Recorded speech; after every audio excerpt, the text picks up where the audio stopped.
Ah oui, ça y est, c'est bon, je l'ai trouvé. Donc, c'est dans le livre de Romains, toujours, verset 14 à verset 15. La Bible dit ceci. 14. Car tous ceux qui sont conduits par l'Esprit de Dieu sont fils de Dieu. Et vous n'avez point reçu un esprit de servitude pour être encore dans la crainte, mais vous avez reçu un esprit d'adoption par lequel nous crions Abba Père. Donc, nous n'avons pas reçu un esprit. Nous n'avons pas reçu un esprit de servitude ou de crainte, mais nous avons reçu l'esprit d'adoption. Donc, nous comprenons que lorsque tu te sépares avec l'esprit qui te conduisait avant, ça veut dire l'esprit de ton papa qui te conduisait avant, tu t'es séparé avec cet esprit-là, et là, Dieu vient pour t'adopter. Et lorsque Dieu vient pour t'adopter, en ce moment-là, tu prends le titre de l'orphelin. Tu prends le titre de l'orphelin que la Bible dit que Dieu est le père des orphelins. Aussi longtemps que Dieu n'est pas venu t'adopter, tu ne peux guère être un enfant de Dieu, tu ne peux jamais être considéré comme un orphelin. Donc nous comprenons par rapport à ça que l'orphelin dans la Bible n'est pas un orphelin physique, mais c'est l'orphelin spirituel. Tu dois te séparer avec tes parents qui te conduisaient, tes parents qui te dirigeaient, tes parents qui te disaient tout ce que tu dois faire pour que tu puisses devenir un orphelin, afin que Dieu puisse venir te récupérer pour qu'il soit ton papa adoptif. Non, pour qu'il soit ton papa adoptif. Merci frère Kigiston, merci, que Dieu te bénisse. Donc, pour que nous soyons, pour que Dieu puisse devenir ton père adoptif. Donc, l'orphelin n'est pas un orphelin physique. Quand ton papa meurt, ton papa physique meurt, que ta maman meurt, tu es un orphelin français. Tu es un orphelin français. Ça veut dire que tu es un orphelin littérature. Tu es un orphelin par rapport à la langue. Mais tu n'es pas un orphelin par rapport à ce que Dieu dit qu'il est le père des orphelins. Devenant le fils d'un père qui vient t'adopter, il faut que toi tu puisses être séparé avec tes parents. Donc, enlevant un peu la pensée de faire des prières dans des assemblées comme quoi que notre Dieu, toi qui es notre papa, nous voici, nous avons perdu nos parents, toi tu es devenu notre papa. Mais la personne en question qui a perdu ses parents, lorsque la personne sort juste de cet établissement-là, la personne est partie coulouner, est partie prendre des machettes pour commencer à faire des dégâts. La personne est partie devenir homosexuelle. Or, la Bible dit que nous ne pouvons jamais, nous ne pouvons jamais, changer la loi de la nature. Toi, on t'a fait un homme, tu es parti changer, mais tu te considères que Dieu est mon papa.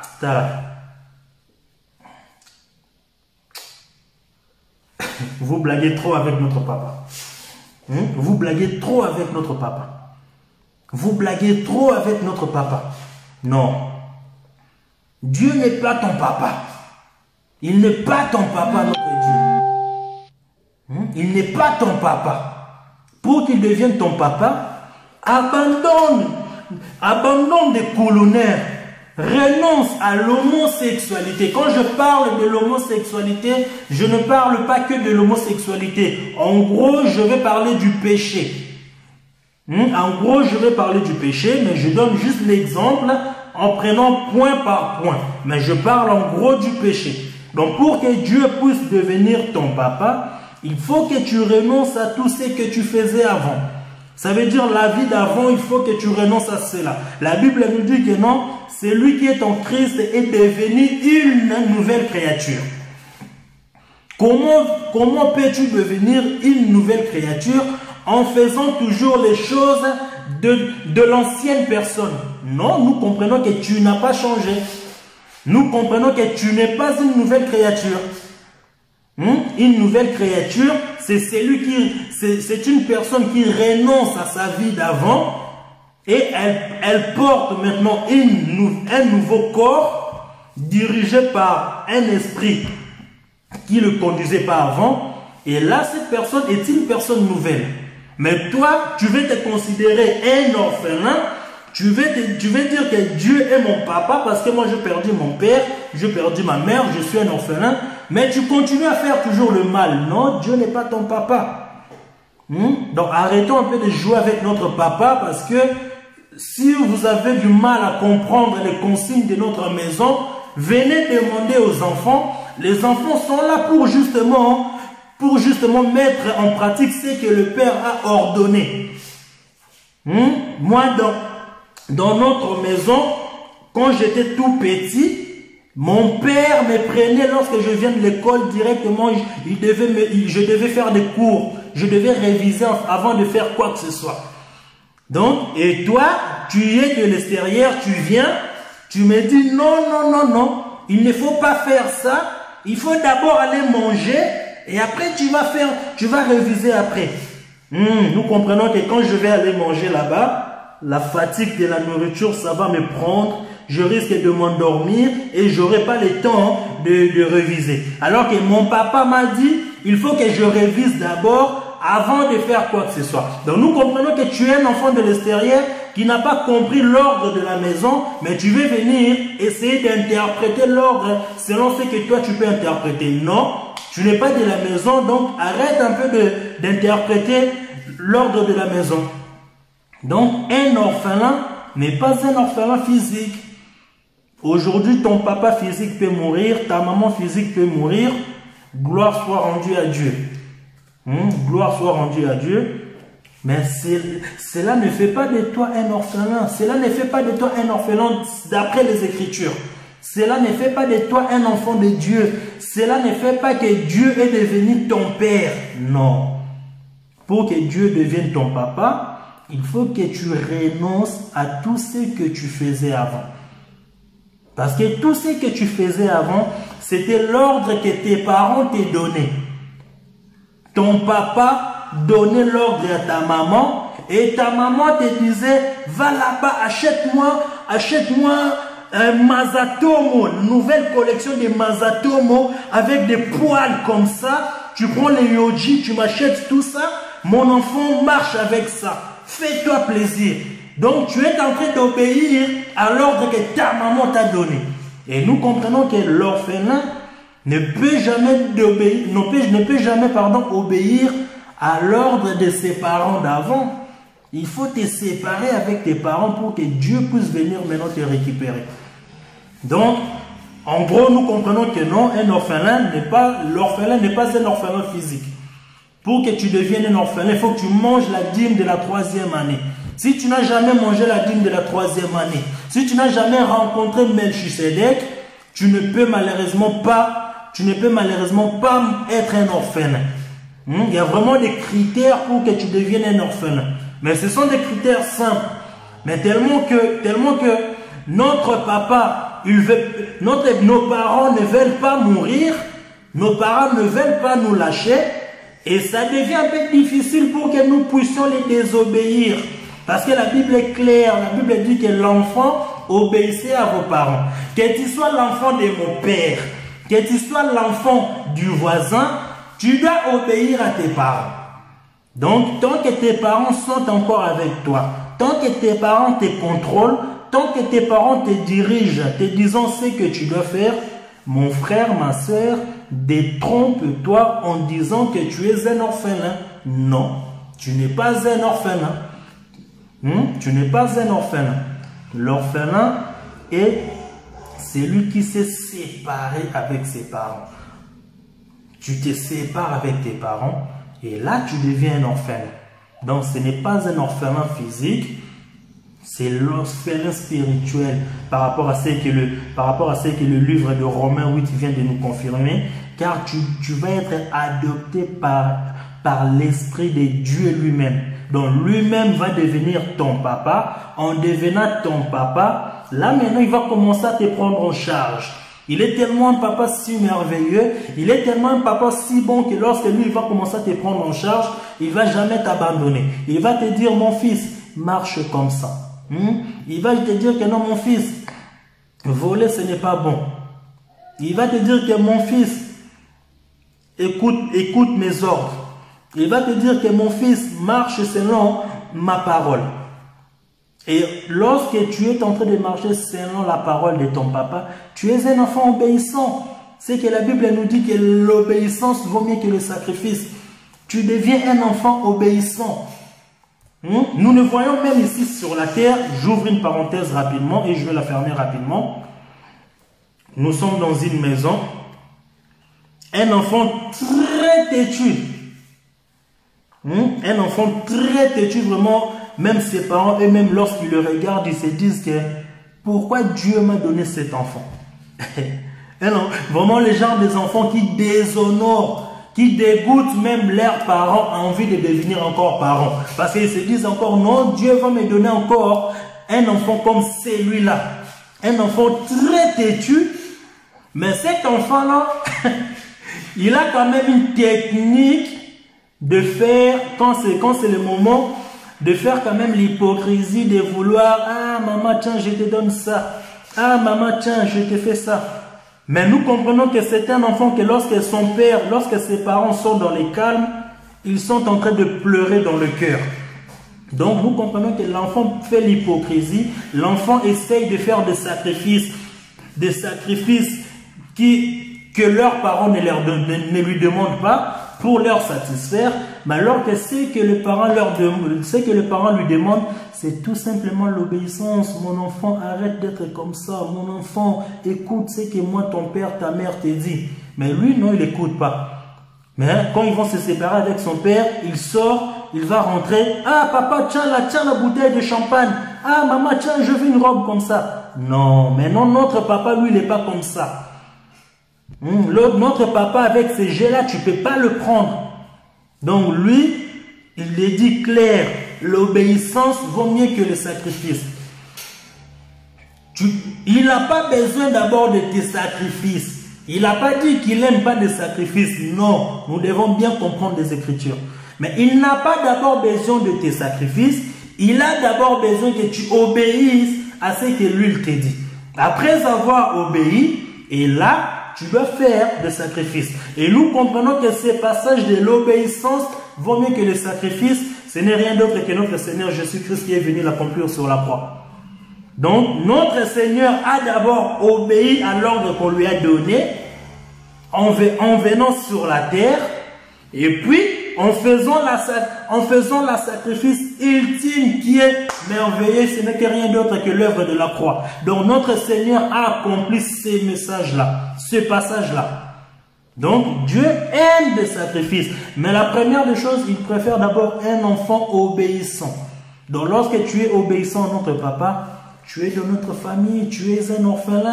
Moi qui suis-je? Je suis un orphelin. Et par la grâce que Dieu m'a ramassé, Dieu m'a donné des vêtements pour se vêtir. Dieu me donne la nourriture tous les jours. Et comprenons que lorsque je parle de vêtements, je ne parle pas de ça. Lorsque je parle de la nourriture, je ne parle pas de ça. Sinon, vous allez me poser la question, mais un polonais mange la semoule, toi aussi tu manges la semoule. Vous deux, vous êtes en train de manger la même nourriture.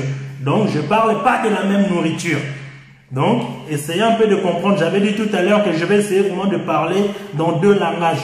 Le langage des humains et le langage des vivants. Donc, moi, mon papa me donne à manger. Mon papa m'a donné les vêtements pour se vêtir. Donc, mon papa me conduit en me disant ce que je dois faire. Malheureusement, nous allons croire, si on essaie de devenir désobéissant, on va se dire que c'est difficile. Parce que je suis dans un pays où tout le monde marche comme ça. Mais pourquoi moi, mon père me dit de marcher dans l'autre sens? Ah, l'obéissance vaut mieux que le sacrifice. Tout le monde marche dans ce sens-là. Toi, tu dois marcher dans le sens contraire pour que tu puisses faire la différence. C'est avec ceux qui marchent selon l'ordre de ce pays-là et toi, tu dois leur montrer que tu es un étranger. Donc, tu ne marches pas selon par rapport à leur loi, mais toi, tu marches selon la loi que ton papa t'a dit. Ton papa a dit que tu dois marcher dans le sens contraire et tu dois marcher dans le sens contraire. Donc, l'orphelin n'est pas un orphelin physique, que ton papa meurt, que ta maman meurt, gloire soit rendue à Dieu. Mais si tu n'as pas renoncé à ta vie d'avant, tu n'as pas renoncé au péché, nous comprenons que tu n'es pas un orphelin. Parce que ta maman qui est la chair te dirige toujours. Ta maman qui est la chair te dit ce que tu dois faire. Et ta maman qui est la chair reçoit l'ordre de son mari qui est tout simplement Satan. Donc nous comprenons que là tu n'es pas un orphelin. Donc pour que tu deviennes un orphelin, renonce à tout ce que tu faisais d'avant. Ça veut dire ta vie d'avant. Ça veut dire tes péchés, tu renonces. Tu dois rentrer dans l'eau. Et lorsque tu rentres dans l'eau, l'ancienne personne va rester. Et lorsque tu sors, la nouvelle personne sort. Et nous comprenons que là, tu deviens de notre famille. Et là, nous pouvons dire que notre papa est devenu ton papa. Et nous pouvons t'accueillir car tu es devenu notre frère. Donc, l'orphelin n'est pas un orphelin physique. Ne le prends pas dans le sens physique parce que on va t'attraper, tu vas devenir un sorcier. Donc, l'orphelin n'est pas un orphelin physique. Quand la Bible dit Dieu est le père des orphelins, il n'est pas le père des orphelins physiques. Donc, il est le père des orphelins, ceux qui ont renoncé l'ordre que le parent donnait avant, et il veut maintenant prendre en considération, mettre en pratique l'ordre que le père, qui est notre papa, va lui donner. Et là, notre papa va devenir son papa. Vraiment, on va essayer un peu de passer encore à avec d'autres thèmes, sinon on va rester là pour du bon. Donc nous allons essayer de toucher maintenant notre deuxième passage. Notre deuxième passage, c'est encore la même chose. Hein? C'est encore la même chose. Donc, comme j'ai dit, attention de vouloir comprendre les Écritures en français.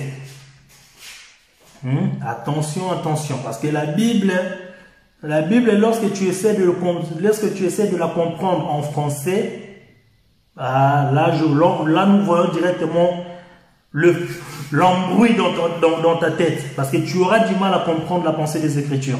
Car la Bible n'est pas écrite en français. La Bible n'est écrite dans rien d'écrit ni en français, ni en anglais, ni je ne sais dans quelle langue. La Bible est écrite dans la langue céleste. Ça veut dire que la Bible est écrite dans notre langue à nous. Dans notre langue à nous, nous qui sommes des vivants. Et la Bible est écrite dans notre langue. Il faut faire attention par rapport à ça. Si tu essaies de lire la Bible dans la langue des humains, et là, tu auras vraiment du mal à saisir la pensée des Écritures, parce que la pensée des Écritures ne peut être comprendre avec les Écritures des humains. Il faut que tu sois un vivant pour que tu puisses comprendre cela. Donc nous allons essayer de toucher maintenant. L'homme doit manger à la sueur de son front. La Bible nous dit que l'homme mangera à la sueur de son front. C'est ce que la Bible dit. Bon, j'essaie un peu de marcher, de parler un peu vraiment dans le langage des humains. Nous comprenons que pour que tu puisses manger, il faut que tu travailles. Parce que c'est une ordonnance, c'est l'ordre que le Père a dit. Pour que tu manges, il faut que tu travailles. Tu ne peux jamais manger si tu n'as pas travaillé. Maintenant, la question que nous pouvons nous poser, est-ce que ceux qui ne travaillent pas,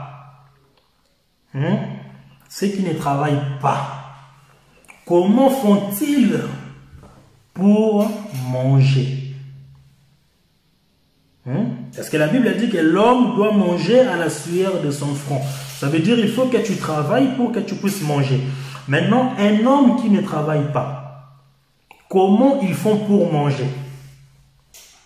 Parce qu'il n'a pas travaillé, il n'a pas d'argent pour manger. Mais l'homme arrive à manger. Donc si nous prenons ça dans la lettre, nous allons comprendre que non, l'homme qui doit manger à la sueur de son front, que tu ne travailles ou tu ne travailles pas, ce passage ne te concerne pas parce que même si tu ne travailles pas, tu arrives quand même à manger. Mais nous allons essayer maintenant d'expliquer un peu ces passages, qu'est-ce que cela veut dire. Nous allons prendre la Bible, je crois que c'est dans le livre de Genèse, Genèse chapitre 3. Genèse chapitre 3, dans le verset 19. Genèse 3, verset 19. Alors, la Bible dit ceci. C'est à la sueur de ton visage que tu mangeras du pain, jusqu'à ce que tu retournes dans la terre d'où tu as été pris. Car tu es poussière et tu retourneras dans la poussière. Alors, je vais éclaircir un peu. Par rapport à ces passages, je ne vais pas parler de jusqu'à ce que tu retourneras dans la terre. Je ne vais non plus toucher d'où tu as été pris. Je ne vais non plus toucher car tu es poussière, tu retourneras à la poussière. Non. Je ne vais pas toucher ce point-là, malgré que Dieu nous a fait grâce de comprendre qu'est-ce que cela veut dire. Mais ce n'est pas notre thème d'aujourd'hui. Je vais vraiment m'arrêter juste à la première partie. C'est à la sueur de ton visage que tu mangeras du pain. La Bible est claire là-dessus. Que tu le lises en français, que tu le lises en swahili, que tu le lises en anglais ou je ne sais quelle langue, tu trouveras la même chose, que tu mangeras du pain. La Bible ne mentionnera, tu trouveras aucune autre Bible qui mentionnera que non, tu mangeras la sémoule. Non. Si on veut partir en France, tu trouveras aucune autre Bible qui marquera que non, tu mangeras de caviar ou de saumon. Non. La Bible dit que c'est à la sueur de ton visage que tu mangeras du pain. Nous allons même essayer de comprendre c'est quoi le travail que l'homme doit faire pour qu'il puisse manger du pain. Et pourquoi seulement l'homme doit manger du pain et pourquoi seulement l'homme doit transpirer. Donc si tu ne transpires pas, tu ne peux jamais manger. Nous comprenons qu'une personne qui a transpiré, cette personne-là, son corps est en train de se déshydrater et la personne a besoin de l'eau afin qu'il puisse être rassasié. Donc si tu ne transpires pas, tu ne peux guère manger. Et la transpiration ne peut commencer nulle part si ça ne peut que commencer au visage. Nous comprenons qu'une personne qui transpire au visage, forcément tout son corps transpire aussi. Parce que tu ne peux jamais transpirer au visage qui est visible. Ça transpire alors que notre corps, nous portons des vêtements et que celui-ci ne transpire pas. C'est impossible. Humainement même parlant, c'est impossible. Si tu transpires au visage, forcément ton corps aussi va transpirer. Parce que ton corps même, tu mets des vêtements, c'est même encore encombrant. Donc ton visage qui est dégagé est en train de transpirer. Mais comment veux-tu que ton corps ne puisse pas transpirer? C'est impossible. Si nous voulons même parler en tant qu'humain, c'est impossible. Scientifiquement parlant, on ne peut jamais trouver de réponse par rapport à ça. Donc nous comprenons que si la tête transpire, le corps doit transpirer.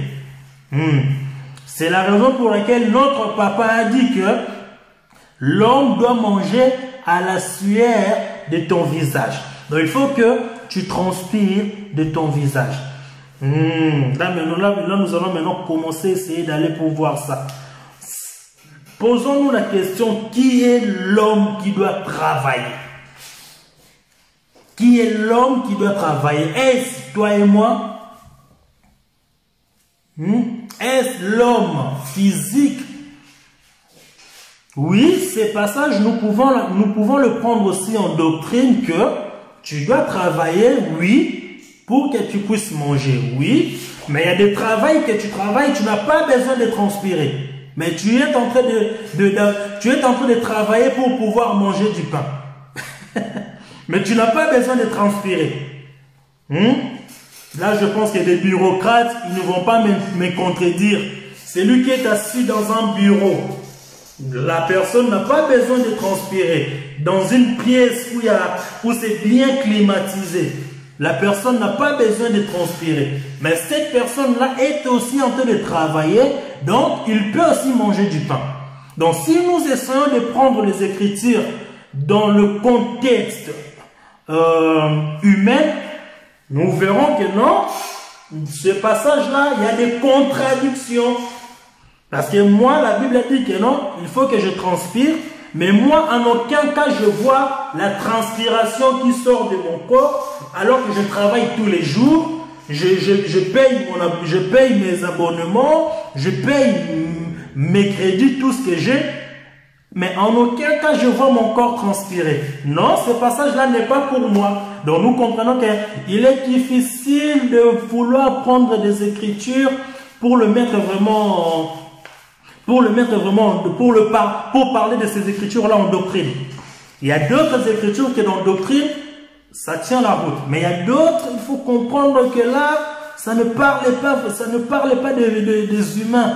Là, ces Écritures-là, c'est vraiment réservé pour les vivants. L'homme qui doit respirer, l'homme qui doit transpirer, la Bible elle nous dit encore dans Job, nous allons retourner là-bas rapidement, s'il vous plaît. La Bible elle nous dit encore dans Job, chapitre 32, verset 8. Donc, Job 32, verset 8. La Bible dit, mais en réalité, dans l'homme, c'est l'esprit, le souffle du Tout-Puissant qui donne l'intelligence. La Bible a bien précisé déjà qui est l'homme. L'homme en question, c'est l'esprit. L'homme en question, c'est l'esprit. Et nous comprenons que nous avons reçu l'esprit d'adoption. Nous avons reçu l'esprit d'adoption. Ça veut dire que nous ne vivons plus dans la chair. Nous vivons maintenant avec l'esprit d'adoption que nous avons reçu. Donc nous comprenons que nous avons l'esprit. Donc l'homme est l'esprit. Mais cet homme-là doit transpirer par la tête pour qu'il puisse manger du pain. Pourquoi l'homme doit transpirer seulement dans la tête? Nous allons essayer de comprendre cela avec des Écritures. La Bible elle nous dit dans le passage de Colossiens. Nous allons prendre notre Bible dans le livre des Colossiens. Colossiens 1, verset 18. Colossiens 1, verset 18. La Bible nous dit que il est la tête du corps de l'Église. Il est le commencement, le premier-né d'entre les morts, afin d'être en tout le premier. La Bible dit qu'il est la tête du corps de l'Église. Donc l'homme qui doit transpirer, là je pense que les vivants sont en train un peu déjà de saisir, l'homme qui doit transpirer pour travailler, et cet homme-là, sa transpiration doit commencer par la tête. Nous devons voir la transpiration par la tête. Christ étant la tête de l'Église, il devait d'abord transpirer. Et lorsque la tête transpire, et nous comprenons que le corps doit suivre. Et nous, étant Église, que nous formons le même corps, nous devons suivre. Et là, j'ouvre une parenthèse rapidement par rapport à ceux qui se posent des questions. Pourquoi si nous avons déjà la grâce, pourquoi si Dieu sait déjà que moi je vais hériter le royaume, mais pourquoi dois-je encore travailler? Je te dis seulement que tu dois travailler, car ce n'est pas toi qui travailles, car toi tu fais partie d'un corps.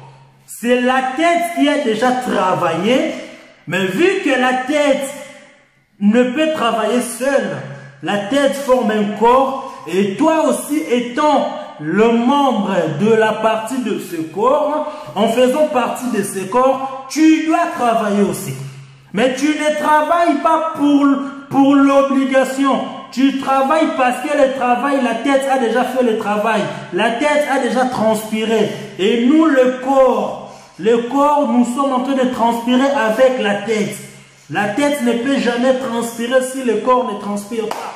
C'est impossible même humainement parlant.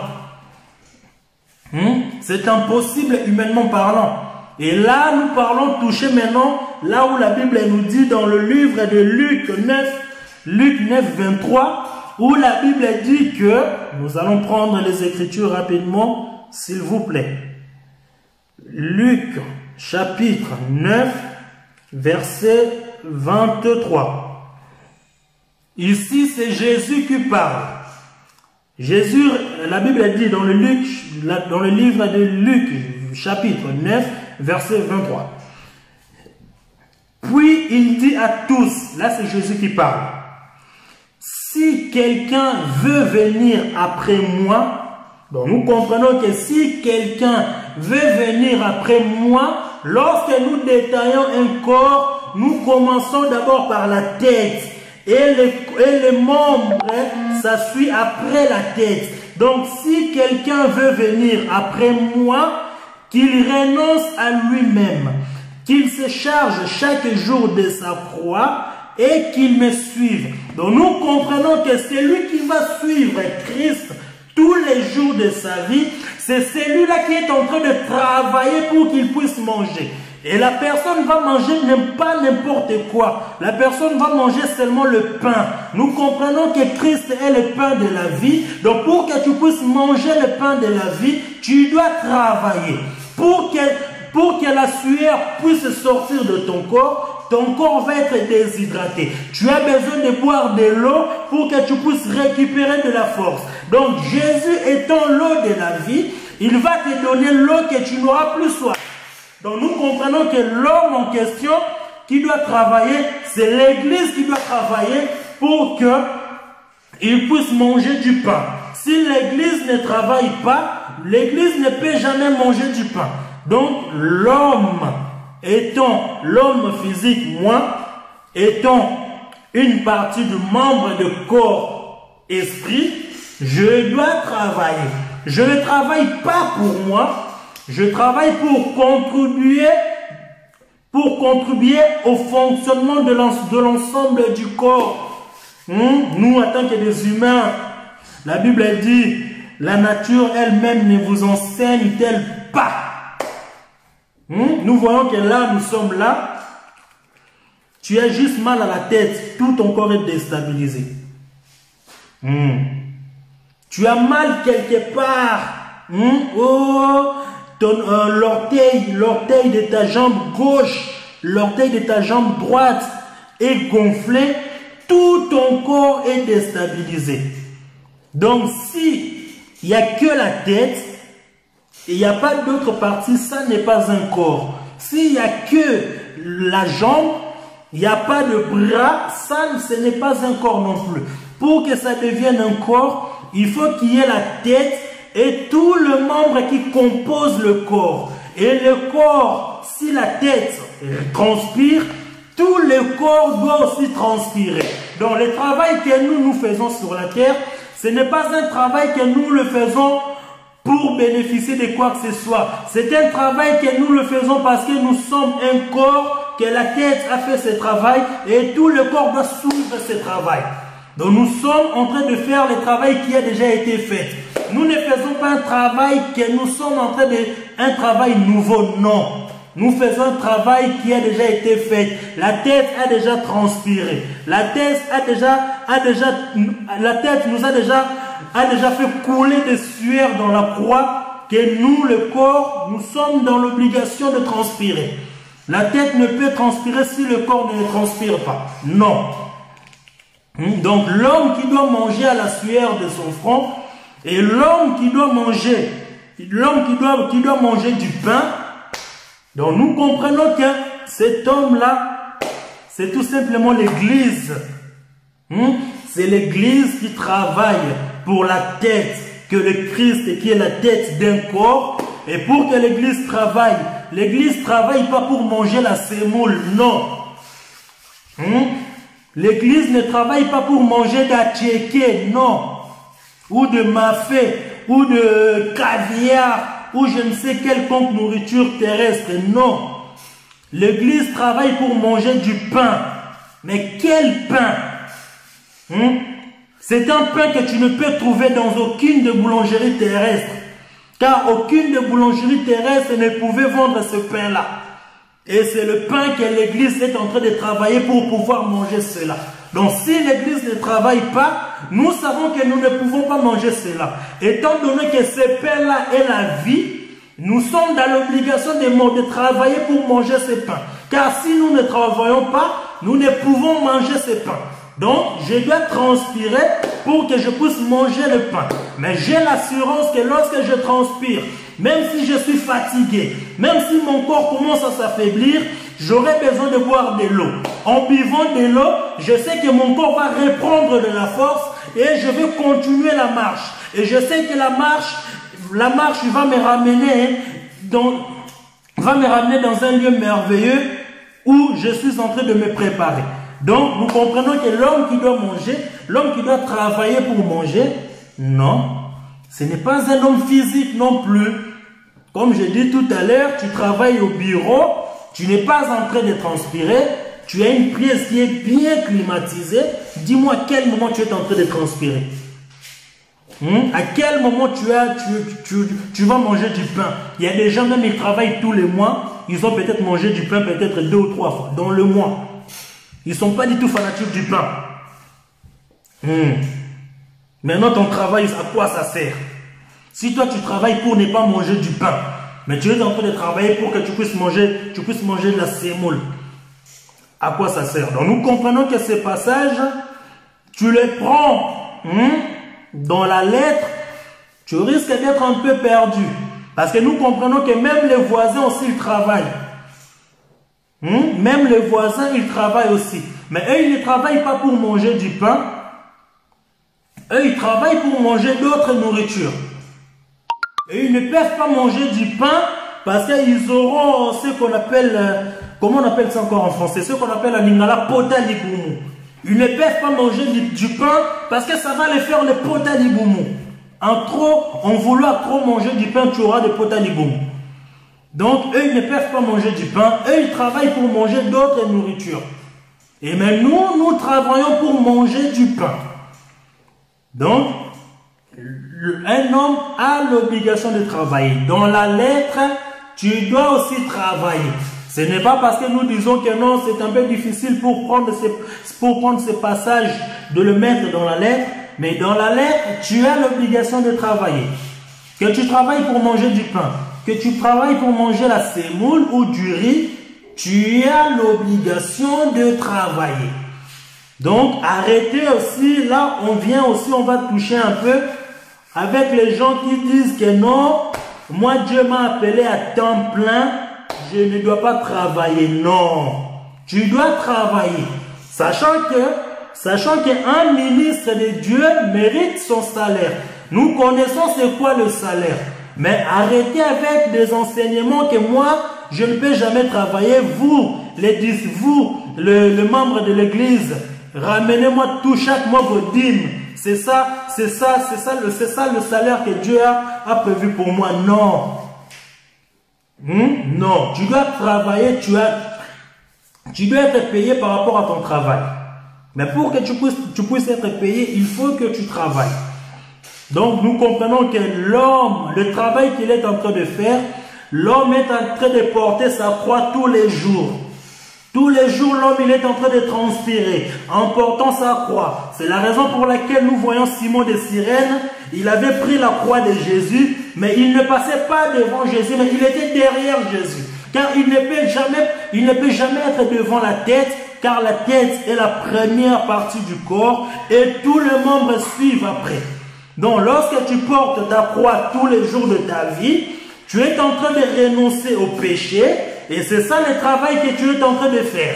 Tu es en train de renoncer au péché, tu es en train de renoncer au mensonge, tu es en train de renoncer à l'homosexualité, tu es en train de renoncer aux lesbiennes, tu es en train de renoncer au kuluna, et là tu es en train de faire le travail de tous les jours pour que tu puisses manger du pain. Donc, tu travailles pour que tu puisses manger du pain. Si tu ne travailles pas, tu ne peux jamais manger du pain. Alors que nous savons que le pain, ce n'est que rien d'autre que notre Seigneur Jésus-Christ. Donc tu dois porter la croix pour que tu puisses marcher avec Jésus-Christ. Jésus marche à gauche, toi tu dois le suivre derrière ma gauche. Jésus prend à droite, tu dois le suivre mais derrière à droite. Donc lorsque la tête veut aller quelque part, la tête donne l'ordre au corps et le corps suit. La tête veut partir quelque part, la tête est déjà partie même. La tête s'est déjà projetée et le corps est en train de suivre. Donc Christ qui a déjà souffert à la croix, Christ qui a transpiré à la croix, et nous le corps, nous devons transpirer. Christ qui a fait tout le travail à la croix, et nous, les corps, nous devons faire le même travail. Donc, en faisant un travail contraire à ce que Christ a fait, nous comprenons que non, nous ne sommes pas de membres de ce corps-là. Pour devenir un membre d'un corps, tu dois faire ce que la tête te dit. La tête te dit, je suis à Paris, je vais aller au mois de décembre, je vais aller en RDC. La tête s'est déjà projetée. Le corps doit seulement suivre la même trajectoire et la même destination. Le corps ne peut jamais aller ailleurs par rapport à ce que la tête lui a dit d'y aller. Donc nous comprenons que la souffrance de porter la croix et le travail de tous les jours pour manger du pain, ce n'est rien d'autre que, en suivant notre Seigneur Jésus-Christ, ce n'est rien d'autre que la complémentarité du corps pour que nous puissions former l'Église qui est notre Seigneur Jésus-Christ étant la tête. Essayez de le prendre. Quand vous prenez des passages, il ne faut pas le prendre pour des bouquets je ne sais qui ou des dictionnaires je ne sais quoi. Non. Tu prends des passages bibliques, il faut vraiment essayer de comprendre. Demande à Dieu, car tout le monde ne peut avoir la grâce de comprendre les Écritures. Car, Ésaïe le dit. Tout le monde ne peut avoir la grâce de comprendre les Écritures. Donc, celui qui doit comprendre les Écritures, c'est seulement celui qui a un corps. Si tu n'as pas un corps, tu ne peux comprendre les Écritures. Tu n'as pas un corps, tu ne peux comprendre les Écritures. Donc, la Bible n'est pas écrite en français, ni en lingala, ni en swahili, ni en je ne sais quelle langue. La Bible est écrite en esprit. Et l'homme est esprit. Comme le Job vient d'attester, en réalité dans l'homme, c'est l'esprit, c'est le souffle de Dieu. Donc nous comprenons que la Bible, et là lorsque nous parlons de la Bible, il faut faire la différence. Nous ne parlons pas de papier. Nous ne parlons pas de papier. Car la Bible et papier, ce n'est seulement une bibliothèque par laquelle ils ont rassemblé tout le passage. Mais la vraie Bible en question, c'est les Écritures. Et les Écritures, ça ne se porte pas en main, comme nous tenons notre Bible et papier. Non, les Écritures, ça se porte en nous. Supposons qu'on tient les Écritures, on tient la Bible en papier, nous sommes en train de marcher, il pleut. Vraiment la pluie où il y a vraiment des tonnerres. Tu n'as aucun endroit pour se protéger. Ta Bible est partie en fumée. Et là, tu recommences tout avec Dieu. Donc, nous comprenons que la Bible n'est pas un papier. La Bible n'est pas un papier. La Bible doit marcher dans le corps. On ne doit pas tenir la Bible avec nos mains, mais la Bible doit être en l'intérieur de nous. Et lorsque la Bible est en l'intérieur de toi, et c'est de là que tu vas commencer à avoir la compréhension des Écritures. C'est de là que tu vas commencer à comprendre c'est quoi la Bible. Parce qu'une personne qui a la compréhension des Écritures, c'est tout simplement une personne que la Bible est en lui. Arrêtons de dire que moi, j'ai accepté Jésus-Christ comme Seigneur et Sauveur et cela me suffit. Non. Non. C'est ça que nous voyons maintenant que il y a beaucoup de gens qui vont être perdus, mais ces gens-là ont aussi accepté Christ comme Seigneur et Sauveur. Mais ces gens-là sont perdus, pourquoi? Parce qu'ils n'ont pas d'enseignement. Par rapport aux voisins d'hier, les voisins viennent et te disent que non, tu peux écouter la musique mondaine. Et toi, tu n'as pas l'enseignement, tu te dis, ah oui, hein, de toute façon aussi, les musiciens là, ils citent aussi le nom de Dieu. Hein. De toute façon, les musiciens là aussi, ils ne tuent pas. Ah, tu vas faire quoi dans ta maison? Musique mondaine sur mondaine. Et nous comprenons que tu es déjà dans le garement. Donc, l'enseignement est primordial. L'enseignement est primordial. Christ l'a dit. Apôtre Paul l'a encore rappelé. L'enseignement est primordial. Donc, nous comprenons que non, un enfant de Dieu, c'est un enfant qui est enseigné. C'est un enfant qui est enseigné. Si tu n'es pas enseigné, c'est difficile que tu sois un enfant de Dieu. Attention. Accepter Christ comme Seigneur et Sauveur, cela ne s'arrête pas là. Accepter Christ comme Seigneur et Sauveur, cela ne fait pas de toi un disciple, non. Accepter Christ comme Seigneur et Sauveur, cela ne fait pas de toi un disciple, non. Attention, un disciple est un travailleur. Un travailleur, la personne qui travaille, une personne qui travaille, pardon, c'est une personne qui connaît bien le règlement d'ordre de la société par laquelle il travaille. Donc si toi tu es un travailleur dans une société quelconque et que tu ne connais pas le règlement d'ordre de cette société-là, tu ne travailles pas là-bas. Tu vas faire juste une erreur, on te met à la porte. Pourquoi tu as fait cela? Ben moi je pensais que c'était bon. Ah non, c'était pas bon. Tu n'as pas lu le règlement d'ordre d'intérieur, pardon. Ah, je ne l'avais pas lu. Ah donc, nous voyons que non, tu n'as pas l'enseignement, tu ne peux pas être un disciple. Tu ne peux pas être un disciple. Donc, je vois que là on me fait déjà l'air vraiment avance. Donc, arrêtons de croire qu'accepter Jésus-Christ comme Seigneur et Sauveur, cela suffit. Non. Il y a des étapes à faire. Il y a encore la continuité du travail qu'il faut faire. Donc, en gros, ce que nous voulons dire, c'est que l'orphelinat n'est pas un orphelinat physique. Quand la Bible parle d'orphelinat, la Bible ne parle pas d'orphelinat physique. Quand la Bible dit que l'homme doit manger à la sueur de son front, donc l'homme en question, ce n'est pas un homme physique non plus.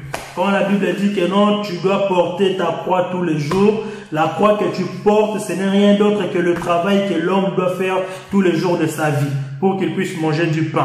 Du pain en question, ce n'est rien d'autre que notre Seigneur Jésus-Christ. La sueur qui tombe a besoin de l'eau pour que ton corps puisse être régénéré. Tu as besoin de l'eau. Et l'eau en question, ce n'est rien d'autre que notre Seigneur Jésus-Christ.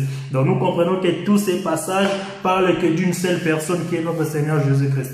Mais avec l'enseignement, tu auras la facilité de comprendre les Écritures. Sans l'enseignement, tu vas prendre ça, l'homme mangera la sueur de son front, au béton on en déménage.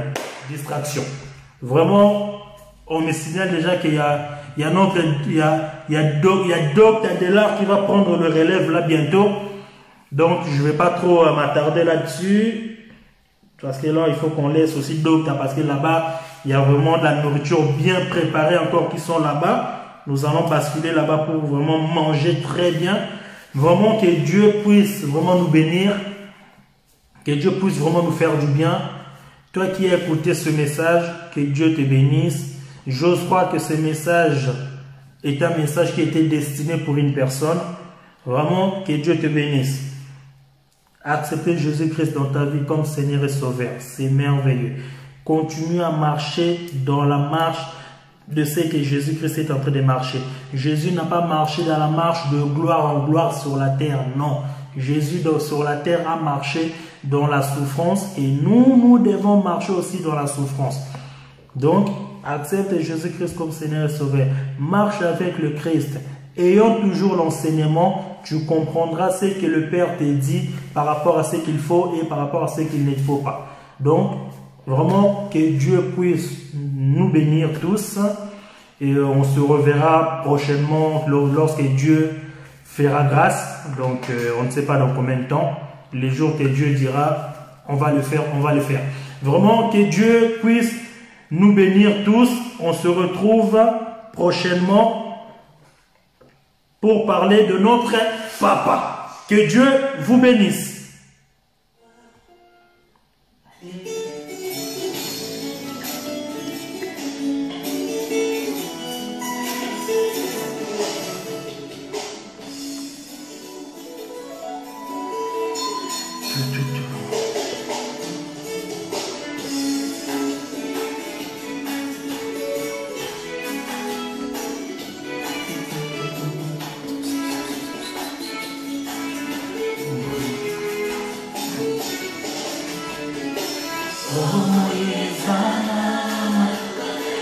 Nous comprenons que bon Moïsara na maloba na yo papa.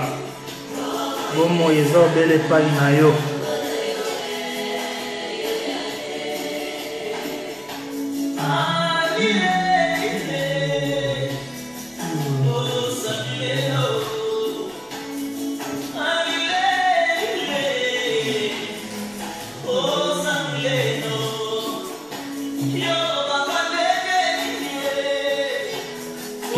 Que Dieu vous bénisse, que Dieu vous bénisse vraiment abondamment. Que Dieu puisse vous bénir. Que Dieu puisse vous bénir abondamment.